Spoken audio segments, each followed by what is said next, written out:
নমস্কার, খবর ডিকোডে আপনাদের সকলকে স্বাগত জানাই। ভাবুন তো একবার, কোথায় বসে আছে তুরস্ক আর কোথায় আমাদের এই দেশ। মাঝখানে হাজার হাজার মাইলের দূরত্ব, পাহাড়, সমুদ্র, অন্য দেশের সীমানা।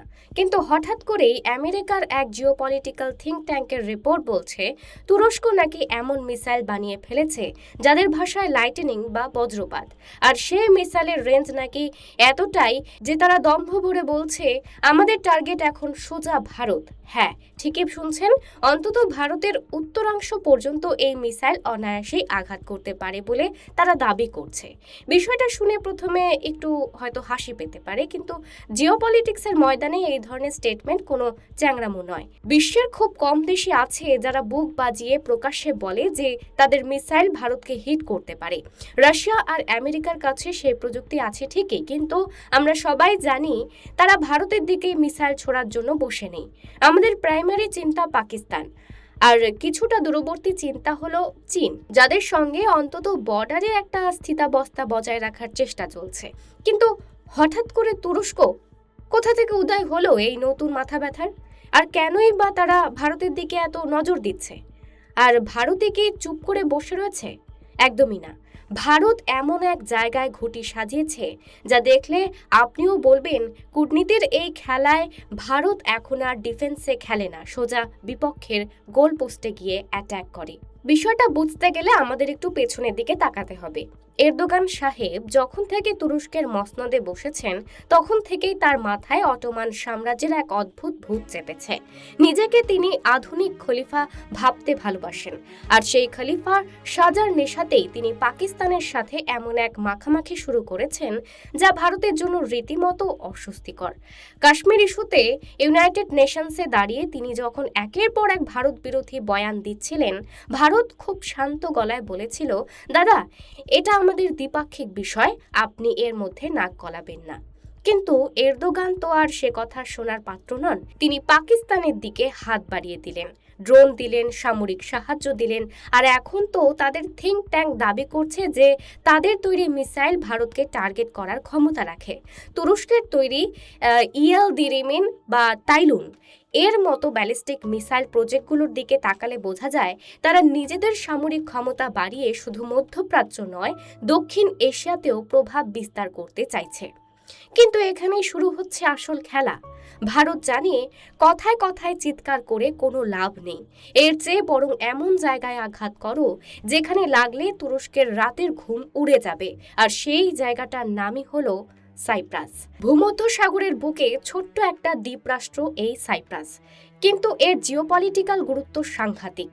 আপনি যদি ম্যাপটা দেখেন তাহলে বুঝবেন কেন এই দ্বীপটা নিয়ে এত লড়াই। 1974 সালে তুরস্ক এই সাইপ্রাসের উত্তর দিকটা রীতিমতো গায়ের জোরে দখল করে নেয়। আজ পর্যন্ত গোটা পৃথিবীতে তুরস্ক ছাড়া আর কোনো দেশ এই উত্তর সাইপ্রাসকে স্বাধীন দেশ হিসেবে স্বীকৃতি দেয়নি। গোটা সাইপ্রাস জুড়ে এখনো একটা কাঁটাতারের বিভাজন, আর ঠিক এই জায়গাতেই ভারত তার মাস্টার স্ট্রোকটা দিয়েছে। কিছুদিন আগেই ভারতের প্রধানমন্ত্রী নরেন্দ্র মোদী সাইপ্রাস সফরে গিয়েছিলেন, আর সম্প্রতি সাইপ্রাসের প্রেসিডেন্ট নিকোস খ্রিস্টোদৌলিদেস ভারতে এসেছেন। শুধু দেখা সাক্ষাৎ আর চাপান নয়, একেবারে কাউন্টার টেররিজম বা সন্ত্রাসবাদ দমনের এক কড়া চুক্তি সই হয়ে গেছে দুই দেশের মধ্যে। ভারত স্পষ্ট ভাষায় গোটা বিশ্বকে জানিয়ে দিয়েছে সাইপ্রাসের সমাধান হতে হবে আন্তর্জাতিক আইন মেনে, শান্তিপূর্ণভাবে। যার সোজা মানে হলো, তুরস্ক, তুমি যে অংশটা দখল করে বসে আছো সেটা ছাড়তে হবে, সাইপ্রাসকে তার পুরনো অখণ্ড রূপে ফিরিয়ে দিতে হবে। ভাবুন, এই কথাটা শোনার পর আঙ্কারে বসে এরদোগানের ঠিক কেমন লাগতে পারে। ভারত আর সাইপ্রাসের মধ্যে এখন 2025 থেকে 2029 সাল পর্যন্ত একটা জয়েন্ট অ্যাকশন প্ল্যান চলছে। ডিফেন্স, সায়েন্স, টেকনোলজি সব দিকে এই দুই দেশ হাত মেলাচ্ছে। আর সব থেকে বড় ধাক্কাটা তুরস্ক তখন খাবে যখন ভারত হয়তো সাইপ্রাসকে সরাসরি সামরিক অস্ত্র, যেমন ধরুন ব্রহ্মোস মিসাইল বিক্রি করতে শুরু করবে। হ্যাঁ, জিওপলিটিক্সের ময়দানে এখন এই কানাঘুষোই চলছে। আপনি আমাদের শত্রুকে অস্ত্র দেবেন আর আমরা আপনাদের শত্রুকে খালি হাতে ছেড়ে দেব। এই দিন তো কবেই শেষ হয়ে গেছে মশাই। এবার আপনার মনে একটা প্রশ্ন আসতে পারে, তুরস্ক তো ন্যাটোর সদস্য, আমরা যদি তুরস্কের বিরুদ্ধে এমনভাবে ঘুঁটি সাজাই তাহলে কি আমেরিকা আর ন্যাটোর অন্য দেশগুলো চটে যাবে না? দেখুন, জিওপলিটিক্সের টাইমিং আর সময়জ্ঞানটাই হলো আসল। ডোনাল্ড ট্রাম্প তো আগেই বলে দিয়েছিলেন যে ন্যাটো হলো একটা পেপার টাইগার। ইরানের বিরুদ্ধে আমেরিকার যখন দরকার ছিল তখন ন্যাটো তো তেমন কিছুই করেনি। তাহলে আমেরিকা কেন ন্যাটোর বোঝা বইবে? ন্যাটো যে আগামী 1 দশক খুব ভালোভাবেই টিকে থাকবে এমন গ্যারান্টি কেউই দিতে পারছে না। সবথেকে বড় কথা, আমেরিকার ফরেন পলিসিতে সবথেকে গুরুত্বপূর্ণ দেশ হলো ইসরায়েল। আর 2023 সালের পর থেকে ইসরায়েল আর তুরস্কের সম্পর্ক তলানিতে এসে ঠেকেছে। ইসরায়েল ইতিমধ্যেই তুরস্ককে তাদের ভবিষ্যতের অন্যতম বড় শত্রু হিসেবে চিহ্নিত করে ফেলেছে। ভূমধ্যসাগরে গ্যাস আর তেলের যে বিপুল ভান্ডার রয়েছে তা নিয়ে তুরস্কের সাথে ইসরায়েল, গ্রিস এবং সাইপ্রাসের একটা বিরাট দ্বন্দ্ব চলছে। ব্লু হোমল্যান্ড এবং মাভি ভাতান নীতির নামে তুরস্ক চাইছে গোটা ভূমধ্যসাগর দখল নিতে।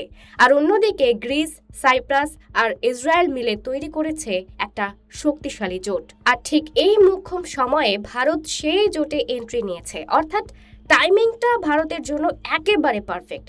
এর চেয়ে ভালো সুযোগ আর হতেই পারতো না।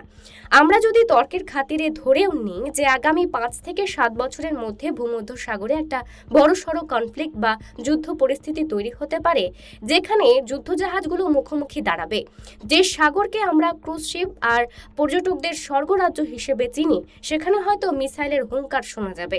সেই সম্ভাব্য যুদ্ধে গ্রিস থাকবে, ইসরায়েল থাকবে, সাইপ্রাস থাকবে আর উল্টো দিকে থাকবে তুরস্ক। আর সেই সময় ভারত যদি সাইপ্রাসের পাশে দাঁড়িয়ে তাদের ড্রোন, মিসাইল আর লজিস্টিক সাপোর্ট দেয়, তাহলে তুরস্ক বুঝবে যে পলিটিক্সটা আসলে কাকে বলে। অপারেশন সিঁদুরের সময় তুরস্ক যেভাবে পাকিস্তানের পাশে দাঁড়িয়েছিল, ভারত এবার ঠিক সেই মুদ্রাতেই তাদের পাওনা মেটানোর জন্য তৈরি হচ্ছে। ভারতের এই পদক্ষেপের পেছনে একটা খুব পুরনো আর খাঁটি প্রবাদ লুকিয়ে আছে: ভয় ছাড়া ভালোবাসা আদায় করা যায় না। ভারত কখনোই চায় না যে তুরস্কের সাথে কোনো যুদ্ধ হোক বা তাদের মিসাইল কখনো ভারতের দিকে ধেয়ে আসুক। ভারত ঐতিহাসিকভাবেই তুরস্কের সাথে একটা সম্মানজনক সম্পর্ক বজায় রাখতে চেয়েছে। কিন্তু যখন বারবার আপনি আমাদের মূল ইন্টারেস্টের জায়গায়, আমাদের অখণ্ডতার জায়গায় কাশ্মীরে আঘাত করবেন আর আমাদের শত্রুকে লেলিয়ে দেবেন, তখন ভারতকেও তো বোঝাতে হবে যে আপনাদের দুর্বল জায়গাগুলো আমাদের খুব ভালো করেই চেনা আছে। তুরস্কের এই মিসাইলের হুমকি আর ভারতের এই সাইপ্রাস কার্ড, এগুলো শুধুমাত্র কোনো বিচ্ছিন্ন ঘটনা নয়। এটা একটা বিশাল গ্লোবাল চেস বোর্ডের চাল, যেখানে একদিকে তুরস্ক আর পাকিস্তান মিলে একটা ইসলামিক ব্লক তৈরি করে নিজেদের শক্তি জাহির করতে চাইছে, আর অন্যদিকে ভারত, গ্রিস, সাইপ্রাস, আর্মেনিয়া আর ইসরায়েলের মতো দেশগুলোর সাথে হাত মিলিয়ে একটা শক্ত ডিফেন্স লাইন তৈরি করছে। তাহলে শেষমেশ দাঁড়ালোটা কি? দাঁড়ালো এটাই যে দিন বদলেছে। কেউ যদি হাজার হাজার মাইল দূর থেকে বসেও ভারতকে চোখ রাঙানোর স্পর্ধা দেখায়, ভারত এখন তার ঘরের পাশে উঠোনে গিয়ে এমন একটা খুঁটি পুঁতে দিয়ে আসবে যে সেই চোখ রাঙানি নিমেষেই উধাও হয়ে যাবে।